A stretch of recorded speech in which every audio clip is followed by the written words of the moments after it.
அஸ்ஸலாமு அலைக்கும் கைஸ். இன்னைக்கு ஒரு சின்ன மினி vlog பார்க்கலாமா? இது எஸ்டர்டே எடுத்த vlog தான். ஸோ ஃப்ரைடே அப்படிங்கிறனால மார்னிங் எங்கேயாவது ஸ்கூலுக்கு ரெடி பண்ணி கிளப்பிட்டு இருந்தோம். ஆனால் இன்னைக்கு கொஞ்சம் லேட் ஆயிடுச்சு. ஸோ மார்னிங்கே செம்ம rush. Madam sometimes homework morning தான் முடிப்பாங்க.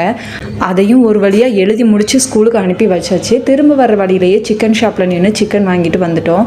வீட்டுக்கு வந்ததும் நேராக கிச்சன் போயிட்டு இன்னைக்கு லஞ்சுக்கு white rice with chicken gravy தான்.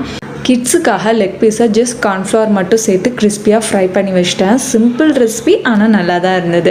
தென் ஃப்ரெஷ்ஷப் ஆகிட்டு குரான் ரிசைட் பண்ண ஆரம்பிச்சிட்டேன். இன்றைக்கி நைட்டுக்கு டின்னருக்கு சப்பாத்தி பண்ணலான்னு சொல்லி டிசைட் பண்ணியிருந்தோம். அதுக்காக மத்தியானமே மாவெல்லாம் பிசைஞ்சு வச்சுட்டேன். கொஞ்சம் இயர்லியராக நம்ம பிசைஞ்சு வச்சுட்டோம் அப்படின்னா டின்னர் டைமில் சப்பாத்தி பண்ணும்போது சாஃப்டாக இருக்கும். அதனால் அதையும் ரெடி பண்ணி வச்சுட்டேன். கொஞ்ச நேரம் ரிலாக்ஸ் பண்ணலான்னு டிவி பார்த்துட்டு இருந்தேன். அதுக்குள்ளே பார்த்தீங்கன்னா 4 o'clock ஆயிடுச்சு. ஏஹியாவும் வந்துட்டா. ஈவினிங் ஸ்நாக்ஸ்லாம் முடிச்சுட்டு பால்கனியில் கொஞ்ச நேரம் விளையாண்டுட்டு இருந்தோம். ஆனால் இதுக்கப்புறம் தான் எங்களோட செகண்ட் ஷிஃப்ட் ஸ்டார்ட் ஆகும். அது என்ன தெரியுமா?